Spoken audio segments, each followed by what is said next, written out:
दोस्तों, आज मैं आप सभी को केदारनाथ धाम के उन 10 रहस्य के बारे में जानकारी देंगे जिसे हमारे भारतवासी बहुत कम जानते हैं।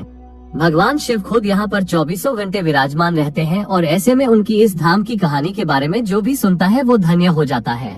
इसीलिए दोस्तों, इस वीडियो को पूरा जरूर देखेंगे और कमेंट बॉक्स में हर हर महादेव जरूर लिख देंगे। तो चलिए इस वीडियो को शुरू कर लेते हैं।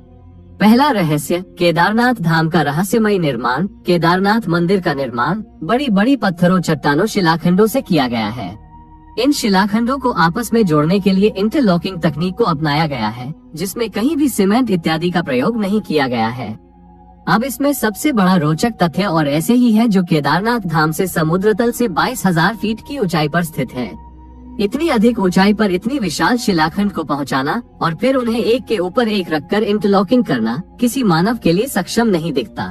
आज तक इस रहस्य का खुलासा नहीं हो पाया कि आखिर इतनी भारी पत्थर को इतनी ऊंचाई पर लाकर व तराश कर कैसे मंदिर की शक्ल दी गई होगी, खासकर ये विशालकाय छत कैसे खम्भों पर रखी गई होगी। दूसरा रहस्य है केदारनाथ धाम की भौगोलिक स्थिति।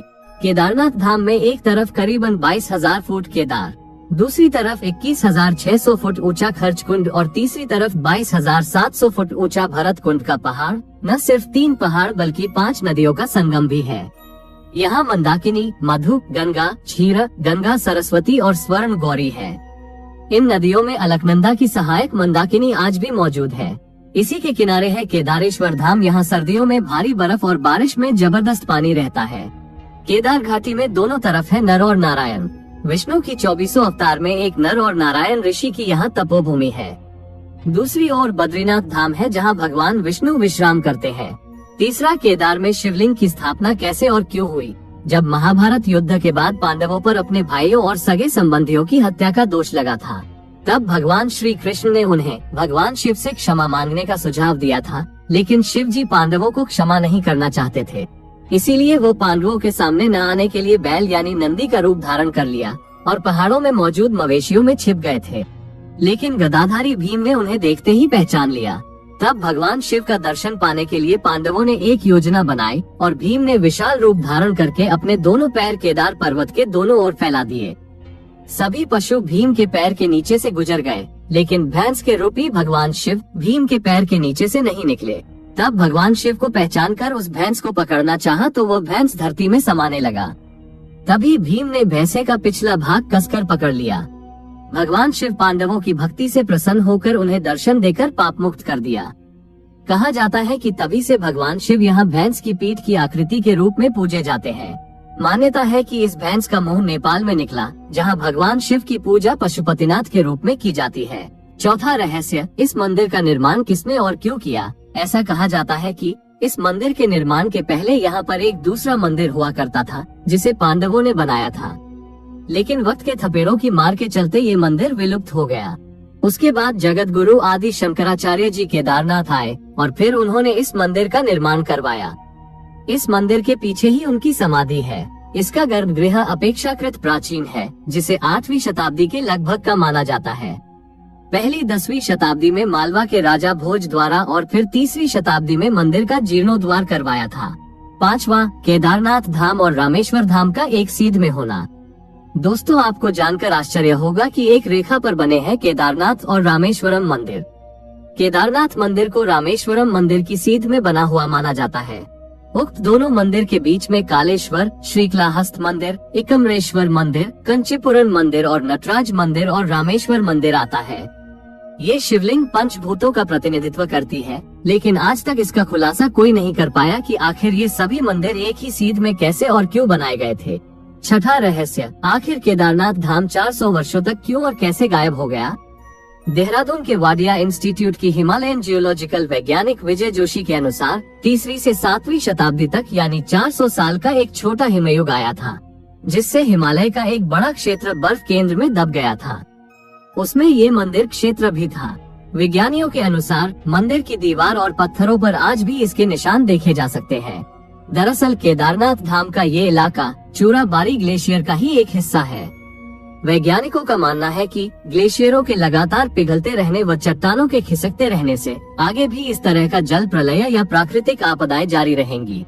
7वां, केदारनाथ धाम का रहस्यमय दीपक। दोस्तों, केदारनाथ धाम के साथ साथ यहाँ मौजूद दीपक बहुत रहस्यमयी है।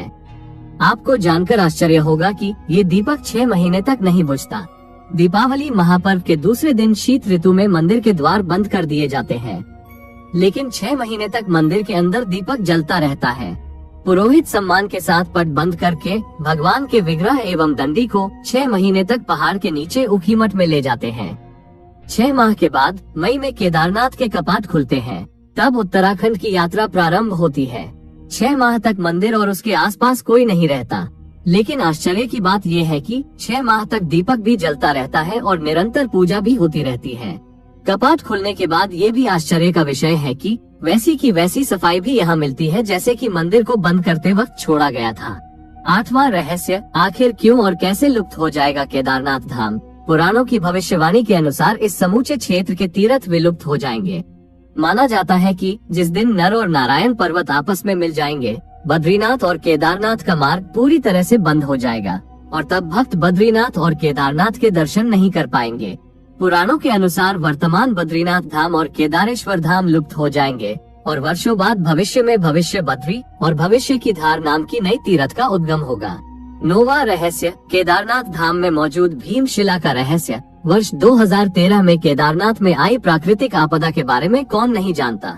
यह आपदा इतनी भीषण थी कि लगभग 1000 से ज्यादा भक्तों की मृत्यु हो गई थी और केदारनाथ जाने का मार्ग पूरी तरीके से तहस नहस हो गया था। लेकिन आश्चर्य की बात तो ये है कि मुख्य मंदिर को कुछ भी नुकसान नहीं पहुंचा। इसका कारण था बाढ़ के पानी में बहकर आया एक विशाल चट्टान, जिसे आज हम भीमशिला के नाम से जानते हैं। 2013 में जब बाढ़ का पानी तीव्र गति के साथ केदारनाथ धाम मंदिर की तरफ बह रहा था, तब उस पानी के साथ साथ एक विशालकाय चट्टान भी मंदिर की तरफ बहती हुई आई और ठीक मंदिर के पीछे आकर रुक गया। बाढ़ का पानी उस चट्टान से टकराकर 2 भागों में बंट गया और मंदिर के दोनों ओर से निकल गया। इस कारण मंदिर को कुछ भी नुकसान नहीं हुआ था। ये एक चमत्कार था जिसे संपूर्ण विश्व ने देखा था। 10वां रहस्य, केदारनाथ धाम का रहस्यमयी साधु और एक भक्त की सच्ची घटना। दोस्तों, आज से कई सालों पहले एक आदमी केदारनाथ धाम में भगवान शिव के दर्शन करने आया। वो जिस वक्त आया उस वक्त केदारनाथ धाम के कपाट बंद होने वाले थे। उसने पुजारी से भोलेनाथ के दर्शन करने की इच्छा जाहिर की, परंतु पंडितों ने ये बोलकर उसे मना कर दिया कि केदारनाथ धाम अब 6 महीने के लिए बंद कर दिया गया है। ये सुनते ही वो भक्त बहुत दुखी हो गया, परंतु उसने अपने मन में ये संकल्प लिया कि जब तक वो केदारनाथ धाम के दर्शन नहीं करेगा वो यहाँ से हिलेगा तक नहीं। वो भूखे प्यासे बर्फ के ऊपर बैठा रहा। रात हुई और थोड़ी देर के बाद एक साधु उसके पास आया और उसने कुछ खाने के लिए उस भक्त को दिया और फिर उस साधु ने उसके सर पर हाथ फेरा।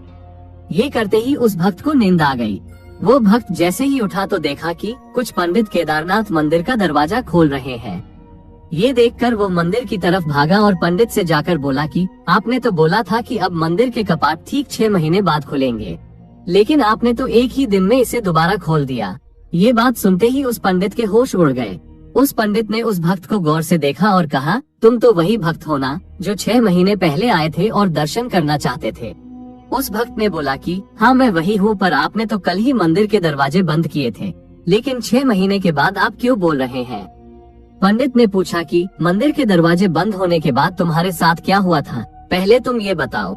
उस भक्त ने जैसे ही उस साधु की बात कही कि एक अघोरी बाबा आए और मुझे खाने के फल दिया और मेरे सिर पे हाथ फेरा और मुझे नींद आ गई, और मैं जब जागा तो देख रहे हैं कि आप मंदिर का दरवाजा खोल रहे हैं। पंडित ये बात सुनते ही उस भक्त के चरणों पे गिर पड़ा और कहा कि आप जैसे शिव भक्त को मैं समझ नहीं पाया। भगवान भोलेनाथ ने समय चक्र को पल भर में आपके लिए 6 महीने आगे कर दिया ताकि आपको तकलीफ ना हो। दोस्तों, ये घटना बिल्कुल सच्ची है। भोलेनाथ तो भोले हैं, वो भाव के भूखे हैं। चाहे देव हो या दानव, जिसने उसे मन से पूजा वो उसी के हो गए। तो दोस्तों, ये थे केदारनाथ के 10 वो अनसुलझे रहस्य। वीडियो अच्छा लगे तो वीडियो को लाइक, शेयर और सब्सक्राइब बटन को क्लिक कर बेल आइकॉन को प्रेस करना नहीं भूलेंगे। तो चलिए मिलते हैं हमारे नए वीडियो के साथ। धन्यवाद।